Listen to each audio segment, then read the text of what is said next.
Good evening, कैसे हैं? मैं दीपक शर्मा अपने ऑनलाइन चैनल पे आपका बहुत बहुत स्वागत करता हूं। आज हम विद्युत रसायन में सेल के विद्युत वाहक बल और विद्युत रसायन श्रेणी के बारे में पढ़ने वाले हैं। ठीक, तो सबसे पहले अपन बात कर लेते हैं सेल का विद्युत वाहक बल, क्योंकि हम पहले ही विद्युत रासायनिक सेल के बारे में पढ़ चुके हैं। तो सेल के विद्युत वाहक बल के बारे में बात करते हैं। ठीक है, तो विद्युत वाहक बल, विद्युत वाहक बल क्या होता है? किसी सेल के इलेक्ट्रोडों के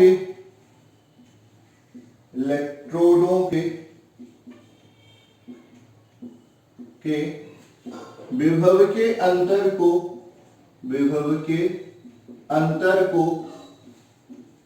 अंतर को सेल का विद्युत वाहक बल कहा जाता है यदि सेल में कोई धारा प्रवाहित ना हो रही हो। ठीक है, तो आपका क्या होता है, अगर अपन सेल में कोई विद्युत धारा प्रवाहित नहीं करते, यानी इसको किसी परिपथ में जोड़ते नहीं है या ये खुले परिपथ में होता है, तब सेल के इलेक्ट्रोडों के मध्य का विभवांतर क्या कहलाता है? आपका विद्युत वाहक बल कहलाता है। ठीक है, तो विद्युत वाहक बल का सूत्र क्या हो जाएगा? विद्युत वाहक बल बराबर कैथोड का अपचयन विभव माइनस एनोड का अपचयन विभव। ठीक है, तो ये कैथोड को अपन किस अपचयन विभव को, जैसे ई ले लिया। ठीक है, E m1 n+/m1। ठीक है, ये कैथोड हो गया। कैथोड का कौन सा विभव हो गया? अपचयन विभव माइनस, ठीक है, एनोड। ठीक है, तो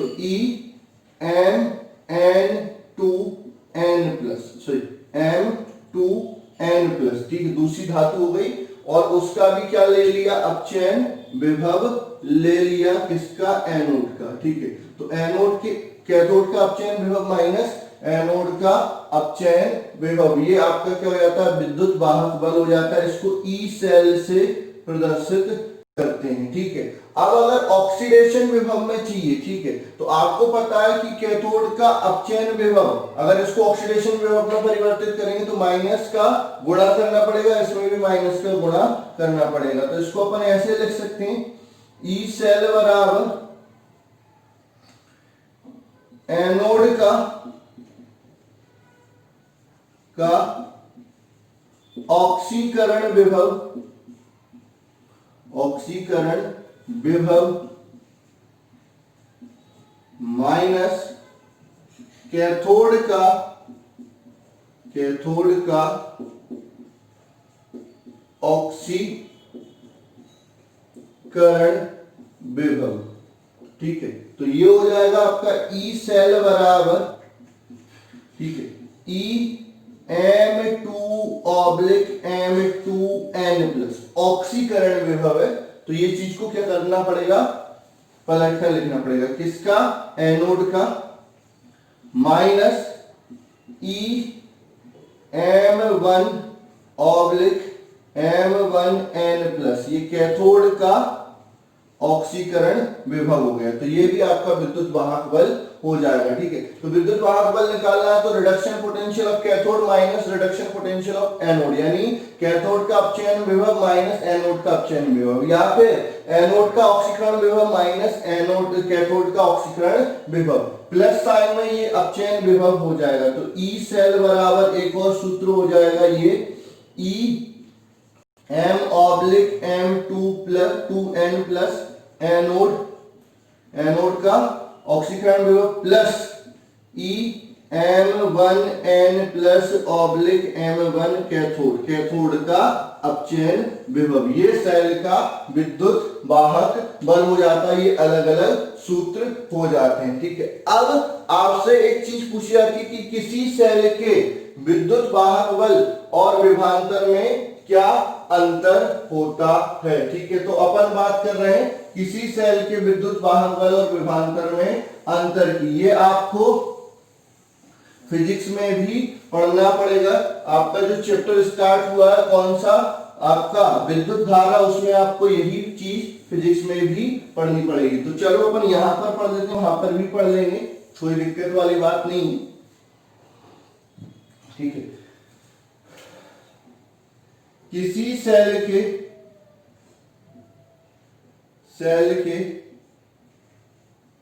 विद्युत वाहक बल एवं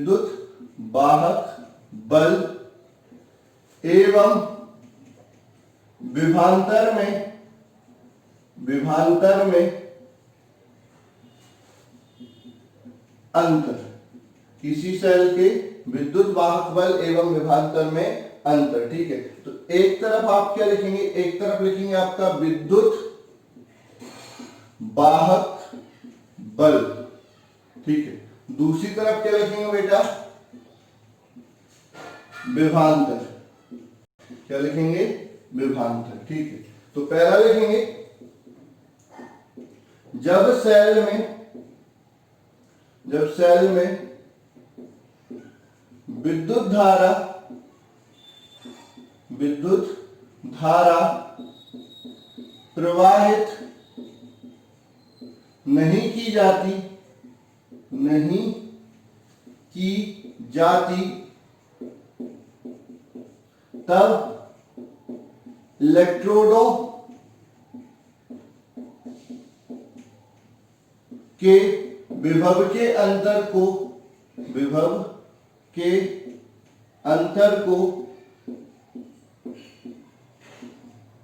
सेल का विद्युत वाहक बल कहते हैं, विद्युत वाहक बल कहते हैं। ठीक है, दूसरा, जब सेल में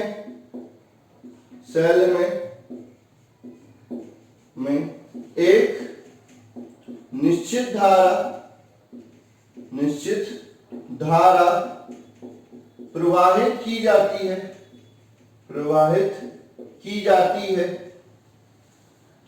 है तो इलेक्ट्रोडों के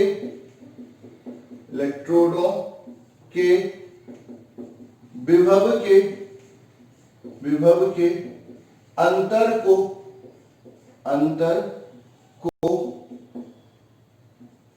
सेल का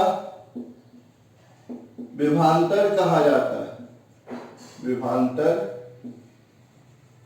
कहा जाता है। ठीक है, तो आपके इलेक्ट्रोडों के मध्य का विद्युत वाहक, सही, जब धारा प्रवाहित नहीं कर रहे तो जो इलेक्ट्रोड के विभव का अंतर है वो विद्युत वाहक बल है, और धारा प्रवाहित कर रहे हैं तो इलेक्ट्रोडों के मध्य का जो विभवांतर होता है, विभव का अंतर होता है, उसको क्या बोलते हैं, विभवांतर बोलते हैं। ठीक है, यह है परिपथ के भंग होने के पश्चात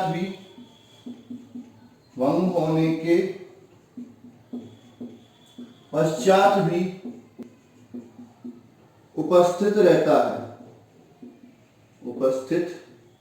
रहता है। ठीक है, यह है परिपथ के भंग होने के पश्चात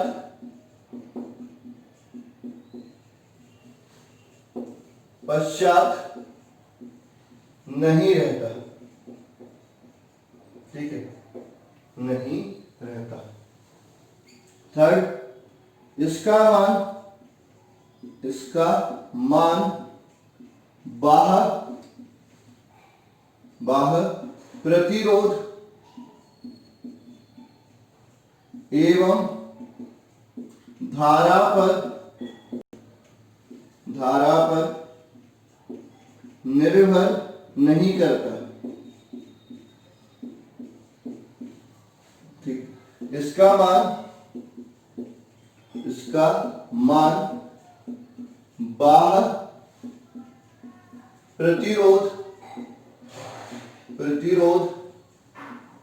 एवं धारा पर निर्भर करता है, ठीक है। इसका मान सदैव विभवांतर से अधिक होता है,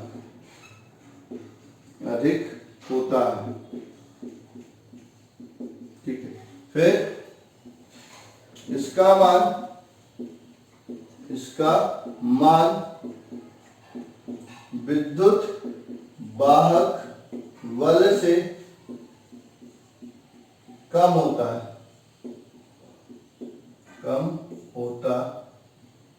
है, ठीक। उसके बाद लिखेंगे यह एक विशिष्ट पद है, जो धारा के स्रोत के लिए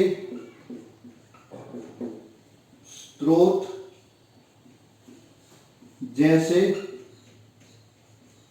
सेल आदि के लिए प्रयुक्त होता है,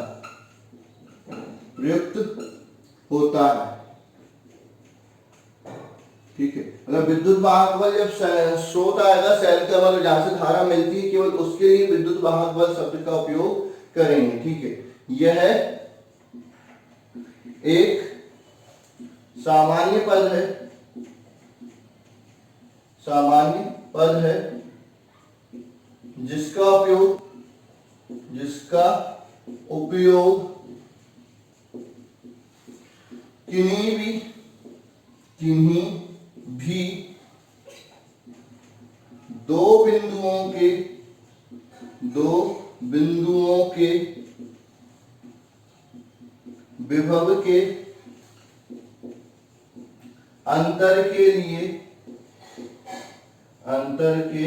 लिए किया जा सकता है, ठीक है। तो अगर आपसे कोई पूछता है कि सबसे पहले अपन बात करते हैं कि सेल के विद्युत वाहक बल एवं विभवांतर में अंतर क्या होता है, तो ये है आपके विद्युत वाहक बल और विभवांतर में अंतर। पहला क्या बोलता है कि जब अपन सेल से कोई धारा प्रवाहित नहीं रखते या उसको खुले परिपथ में रखते हैं, तो उसके इलेक्ट्रोडों के मध्य का जो विभव का अंतर होता है उसे क्या बोलते हैं, सेल का विद्युत वाहक बल कहते हैं। मतलब कोई सेल ले लिया, उसमें से कोई धारा प्रवाहित नहीं हो रही, ठीक है, तो उसको अपन क्या करते हैं, विद्युत वाहक बल कहते हैं, ठीक है। इसको विभव मापी की सहायता से ज्ञात किया जाता है, ठीक है। अब जब सेल बंद परिपथ में है, ठीक है, उसमें धारा प्रवाहित हो रही है, ठीक है, तो उस समय उसके इलेक्ट्रोडों के मध्य का विभवांतर क्या कहलाता है, आपका विभवांतर कहलाता है, या इलेक्ट्रोडों के मध्य के इलेक्ट्रोडों के विभव का अंतर क्या कहलाता है, विभवांतर कहलाता है, ठीक है। आप सर्किट को ब्रेक कर दो, परिपथ को भंग कर दो, तो भी आपका विद्युत वाहक बल रहेगा, लेकिन परिपथ भंग होने के पश्चात विभवांतर नहीं रहेगा, ठीक है। अब जो विद्युत वाहक बल है उसका जो मान होता है ना तो धारा पर निर्भर करता, तो धारा पर निर्भर नहीं कर रहा मतलब वहां प्रतिरोध पर भी निर्भर नहीं करता। तो जो आपका विद्युत वाहक बल का मान है वो वहां प्रतिरोध और वहां धारा पर निर्भर नहीं करता, ठीक है। जबकि जो आपका विभवांतर का मान है वो वहां प्रतिरोध और धारा पर निर्भर करता है, ठीक है। आपका जो विद्युत वाहक बल होता है वो सेल के विभवांतर से ज्यादा होता है, कभी भी कम नहीं होता, जबकि विभवांतर जो होता है वो विद्युत वाहक बल से कम होता है, ठीक है। ये एक विशिष्ट पद है जिसका उपयोग अपन स्रोत के लिए करते हैं, जैसे जहां से आपको ऊर्जा मिल रही है उसके लिए अपन विद्युत वाहक बल का उपयोग करते हैं। और ये क्या है, सामान्य पद है जो किन्हीं भी दो बिंदुओं के मध्य के विभव के अंतर को बताने के लिए इस पद का उपयोग किया जाता है। तो ये हो गया आपका किसी सेल के विद्युत वाहक बल एवं विभवांतर में अंतर, ठीक है। अब अपन बात करते हैं विद्युत रसायन श्रेणी की। किसकी बात कर लेते हैं बेटा, विद्युत रसायन श्रेणी की, ठीक है। किसकी बात कर लेते हैं, विद्युत रसायन श्रेणी। अगली हेडिंग लिखेंगे विद्युत रसायन श्रेणी, ठीक है।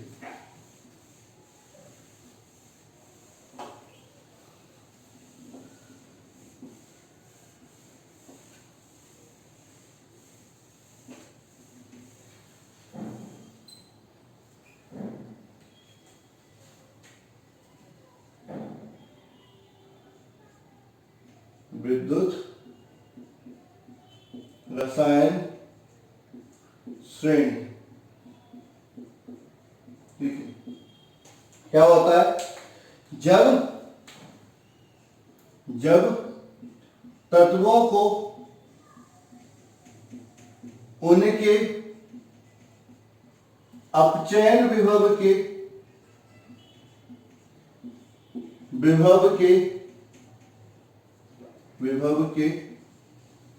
बढ़ते क्रम या ऑक्सीकरण विभव के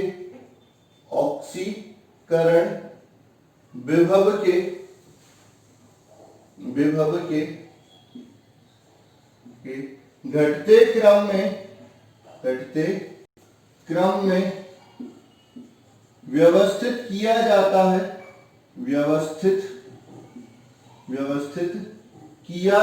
है, किया जाता है तो उससे प्राप्त होने वाली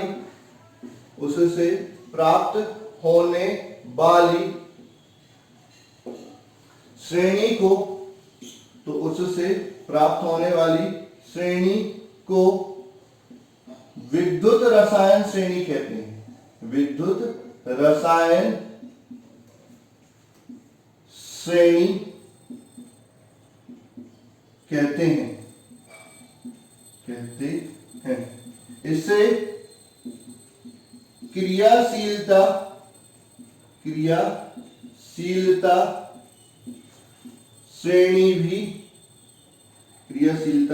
श्रेणी भी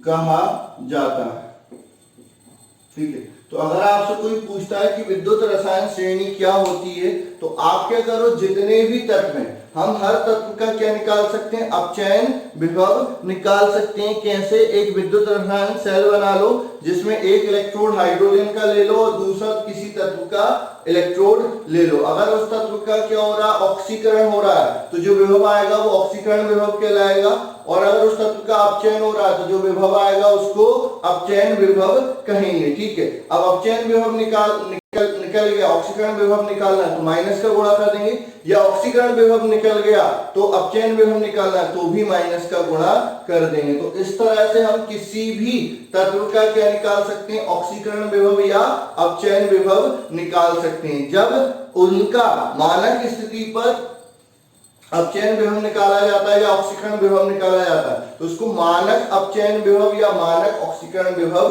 कहा जाता है। ठीक है, अब इस विभव के आधार पर आप क्या करते हैं, तत्वों को व्यवस्थित करते हैं कि उनका अपचयन विभव बढ़ता जाए या ऑक्सीकरण विभव कम होता जाए। तो जो श्रेणी मिलेगी उसी को हम क्या बोलते हैं, विद्युत रसायन श्रेणी बोलते हैं। ठीक है, क्या बोलते हैं, विद्युत रसायन श्रेणी बोलते हैं। तो अगर आपसे कोई पूछता है कि भाई विद्युत रसायन श्रेणी क्या है, तो जब तत्वों को ऑक्सीकरण या अपचयन विभव के अपचयन विभव के बढ़ते क्रम में या ऑक्सीकरण विभव के घटते क्रम में व्यवस्थित किया जाए तो उस श्रेणी को क्या बोलते हैं, आपका विद्युत रसायन श्रेणी या क्रियाशीलता श्रेणी बोलते हैं। ठीक है, अब विद्युत रसायन श्रेणी के अनुप्रयोग, इसके क्या क्या अनुप्रयोग हैं। ठीक है, विद्युत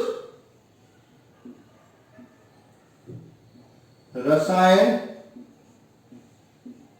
श्रेणी के अनुप्रयोग,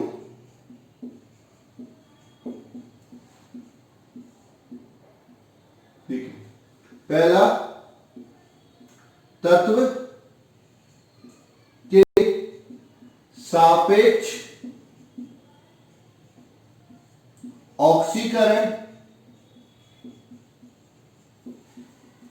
ऑक्सीकरण एवं अपचयन क्षमता बताने में। ठीक है, तो ये क्या होता है, जिस तत्व का अपचयन विभव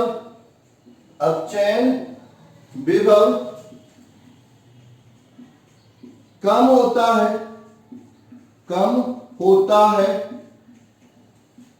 वह आसानी से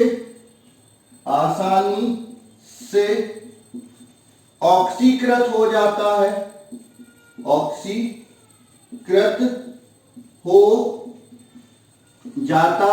है, अतः प्रबल अपचायक कहलाता है, जबकि जिसका अपचयन विभव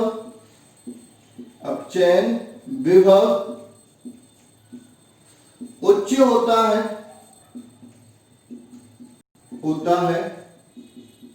वह अपचयित हो जाता है, अतः प्रबल ऑक्सीकारक कहलाता है।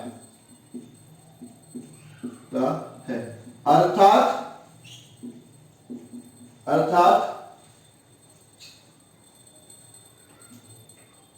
श्रेणी में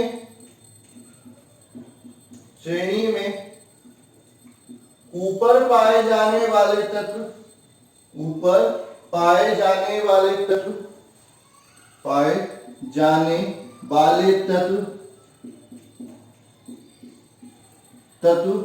प्रबल अपचायक हैं और नीचे पाए जाने वाले तत्व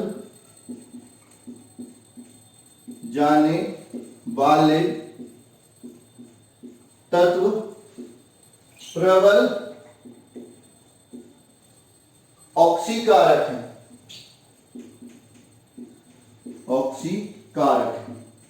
ठीक है, तो कौन प्रबल ऑक्सीकारक है या कौन प्रबल अपचायक है, तो ऊपर वाले तत्वों का अपचयन विभव कम होता है, तो जिनका अपचयन विभव कम होता है वो आसानी से अपचयित नहीं होंगे तो क्या हो जाएंगे, ऑक्सीकृत हो जाएंगे।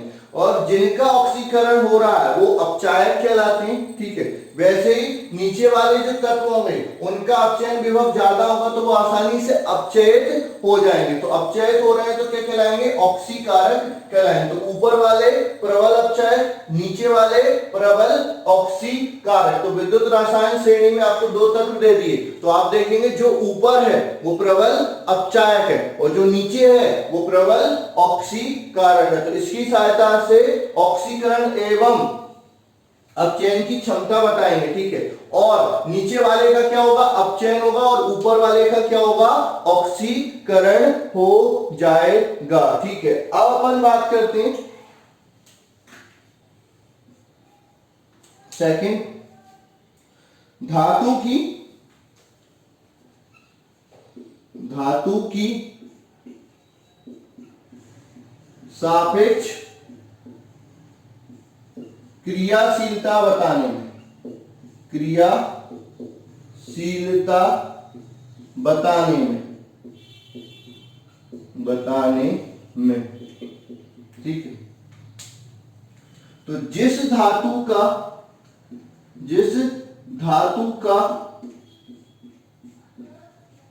अपचयन विभव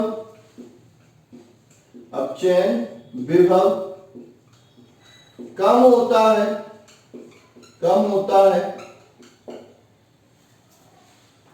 है या ऑक्सीकरण विभव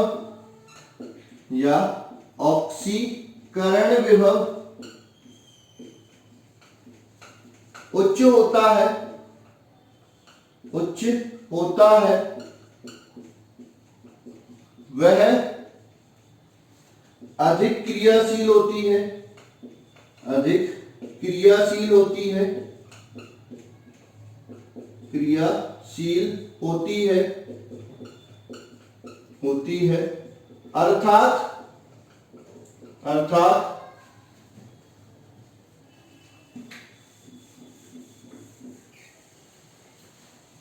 अर्थात विद्युत रसायन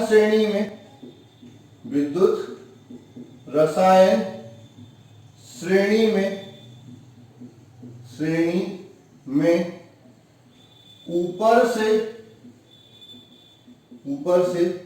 नीचे जाने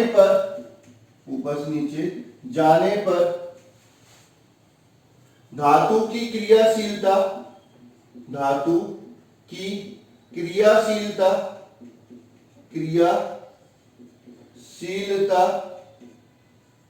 कम होती जाती है, ठीक है।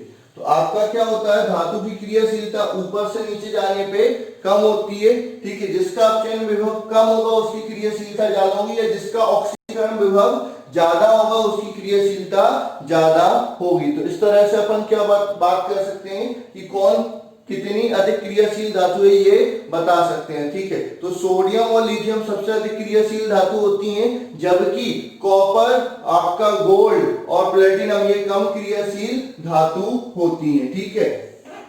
अब अपन बात करते हैं किसी सेल के विद्युत वाहक बल की गणना में, ठीक है। तो पहले आपका इलेक्ट्रोड कौन कैथोड होगा कौन एनोड होगा ये भी आप किससे बताते हैं, विद्युत रसायन श्रेणी से बताते हैं। जो नीचे पाया जाएगा वो कैथोड होगा और जो ऊपर पाया जाएगा वो एनोड होगा। यानी जिसका अपचयन विभव ज्यादा होगा वो कैथोड और जिसका अपचयन विभव कम होगा या ऑक्सीकरण विभव ज्यादा होगा वो एनोड होगा, ठीक है। तो तीसरा अनुप्रयोग जो आता है वो आता है सेल के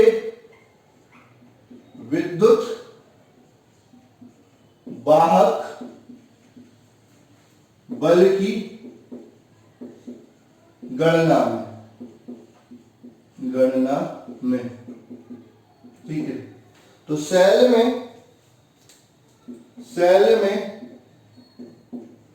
जिस इलेक्ट्रोड का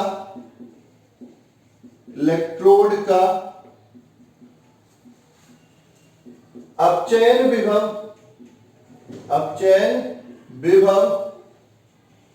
उच्च होता है वह कैथोड की भांति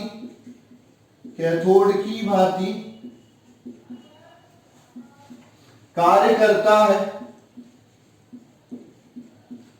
है जबकि जिस इलेक्ट्रोड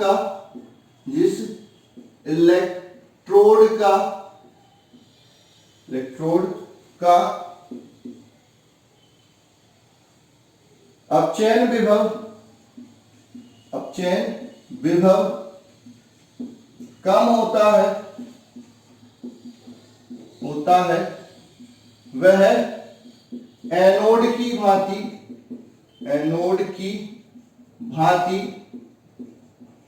कार्य करता है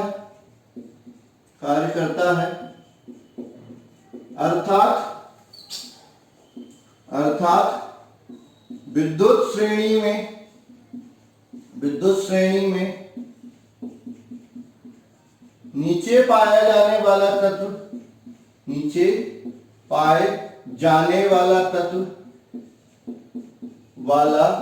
तत्व कैथोड तथा ऊपर पाए जाने वाला तत्व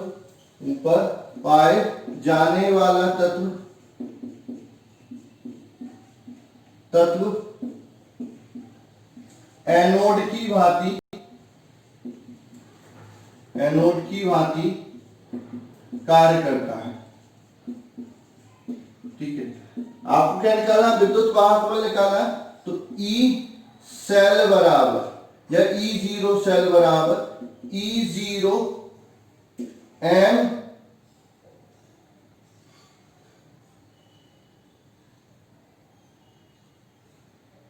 to N plus oblique M2 cathode का अपचयन विभव minus E0 M1 N plus M1 anode का अपचयन विभव। ठीक है, या फिर E0 cell E0 M1 oblique M1 N plus anode का ऑक्सीकरण विभव minus E0 M2 N plus oblique M2 cathode का मतलब एनोड का ऑक्सीकरण विभव माइनस कैथोड का ऑक्सीकरण विभव। ठीक है, इसके अलावा ये अगर अपचयन विभव में लिखोगे तो ये प्लस हो जाएगा। तो इस सूत्र से हम क्या कर सकते हैं, किसी भी सेल के विद्युत वाहक बल की गणना कर सकते हैं। इस पर कई सारे न्यूमेरिकल आते हैं जो आपको पूछे जाते हैं। ठीक है, तो ये 3 अनुप्रयोग हो गए किसके, विद्युत रसायन श्रेणी के। ठीक है, अब चौथा अनुप्रयोग देख लेते हैं किसका, विद्युत रसायन श्रेणी का। ठीक है, तो अगला अनुप्रयोग अपन देखते हैं किसका, विद्युत रसायन श्रेणी का। ठीक है, अगला अनुप्रयोग अपन देख लेते हैं, बिल्कुल देख लेते हैं।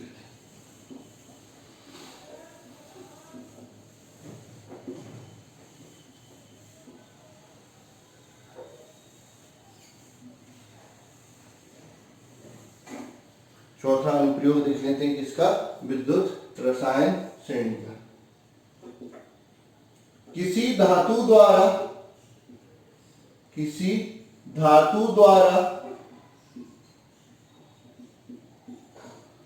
दुर्बल अम्ल के तनु विलयन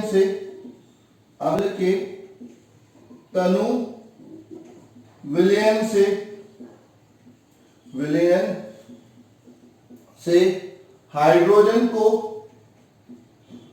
विस्थापित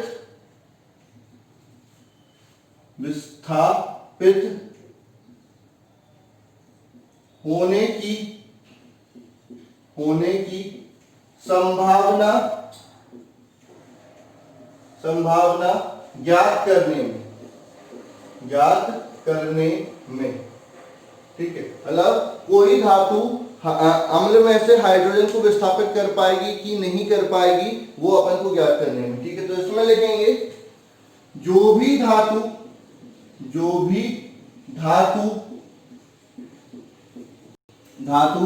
विद्युत रसायन श्रेणी में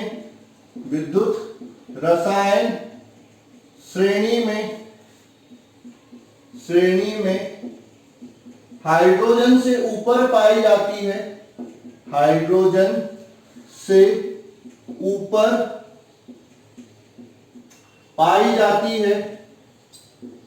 पाई जाती है या जिसका अपचयन विभव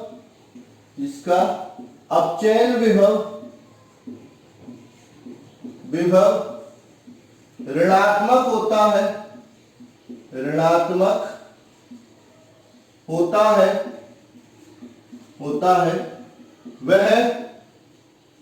वह हाइड्रोजन से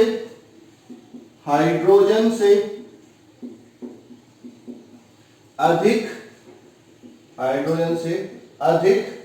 क्रियाशील होती है,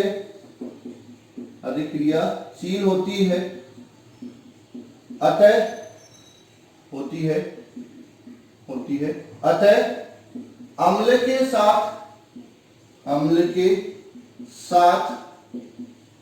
क्रिया करके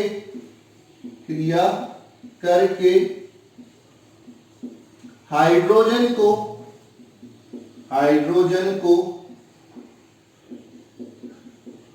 विस्थापित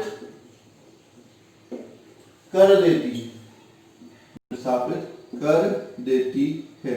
ठीक है, तो आपकी कोई भी धातु जो विद्युत रसायन श्रेणी में हाइड्रोजन से ऊपर है या जिसका अपचयन विभव ऋणात्मक है, वो क्या होती है, आपके हाइड्रोजन से ज्यादा क्रियाशील होती है, इसलिए वो हाइड्रोजन के साथ अम्ल के साथ अभिक्रिया करके हाइड्रोजन को क्या कर देगी, विस्थापित कर देगी। ठीक है, तो आपका क्या हो जाएगा, सीधी सी बात है, Zn ले लिया, रिएक्शन करवा दी H2SO4 से, क्या बना लेगा, ZnSO4 बना लेगा प्लस H2 निकाल लेगा। ऐसी कोई सी भी धातु ले लो जो हाइड्रोजन से ऊपर पाई जाती है तो वो क्या करेगा, हाइड्रोजन को विस्थापित कर देगा। लेकिन जो हाइड्रोजन से नीचे पाई जाती है वो तनु अम्ल के साथ अभिक्रिया करके हाइड्रोजन को विस्थापित नहीं कर पाएगा। हाँ, सांद्र अम्ल के साथ अभिक्रिया होगी, फिर अभिक्रिया में जो गैस निकलेगी वो दूसरी गैस होगी, हाइड्रोजन गैस नहीं होगी। तो ये आपका चौथा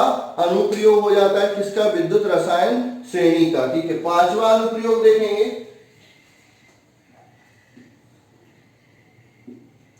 किसी रासायनिक अभिक्रिया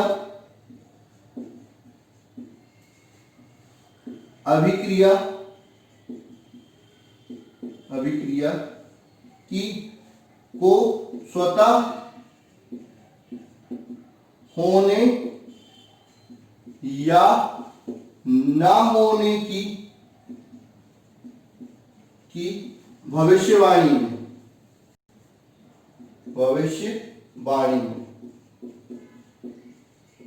ठीक है, ये बताने में कि जो रासायनिक अभिक्रिया दी है वो अपने आप होगी कि नहीं होगी, तो इसकी भविष्यवाणी भी हम किससे कर सकते हैं, विद्युत रसायन श्रेणी से कर सकते हैं। ठीक है,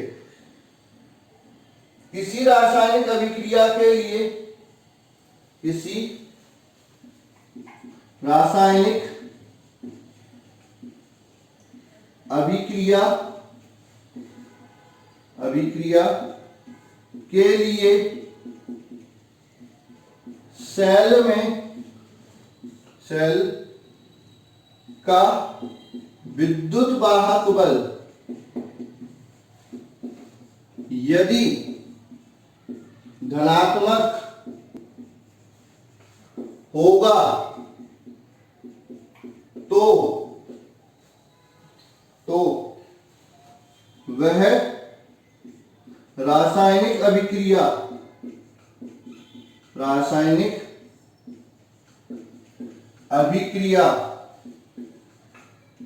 स्वतः होगी, अन्यथा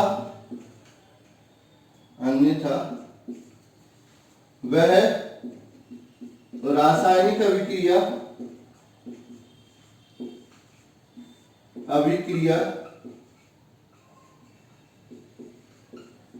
स्वतः नहीं होगी, स्वतः नहीं होगी। यानी पहले आप रासायनिक अभिक्रिया लिखो, उससे सेल बनाओ, सेल का विद्युत वाहक बल निकालो। अगर वो विद्युत वाहक बल धनात्मक आ जाता है तो रासायनिक अभिक्रिया क्या हो जाएगी, स्वतः हो जाएगी। और अगर विद्युत वाहक बल धनात्मक नहीं आता है, ऋणात्मक आता है, तो वो रासायनिक अभिक्रिया अस्वतः हो जाएगी। जैसे मैं लिखता हूं Cu2 प्लस Cu प्लस